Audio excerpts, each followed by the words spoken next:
ஒரு யோகாதான். அழகான வண்ணத்து பூச்சியாக இனிமையான குரலில் செம்மொழியாம் தமிழ் மொழியில் பாடல்களை அழகாக பாடி சென்ற மாணவர்களுக்கு நம் வாழ்த்துக்கள். அடுத்ததாக நம்மிடையே மற்றும் ஒரு பாடல். ஒரு முக்கிய அறிவிப்பு, இந்த குழந்தைகளுக்கு இன்னும் சற்று நேரத்தில் மாவட்ட மைய நூலகத்துடைய திரு சாய்ராம் அவர்கள் பரிசு சான்றிதழ் அளிக்க உள்ளார்கள். அந்த மாணவிகள் சென்று விட வேண்டாம். நிகழ்ச்சி நிறைவு பெற்றவுடன் அமைதியாக அமருமாறு அன்புடன் கேட்டுக்கொள்கிறோம்.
குழலினிது யாழினிது என்பார் தன் மக்கள், மழலை சொல் கேளாதவர் என்பார் வள்ளுவர்.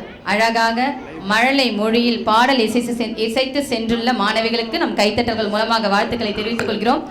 நிகழ்விற்கு வருகை தரவுள்ள மாவட்ட மைய நூலக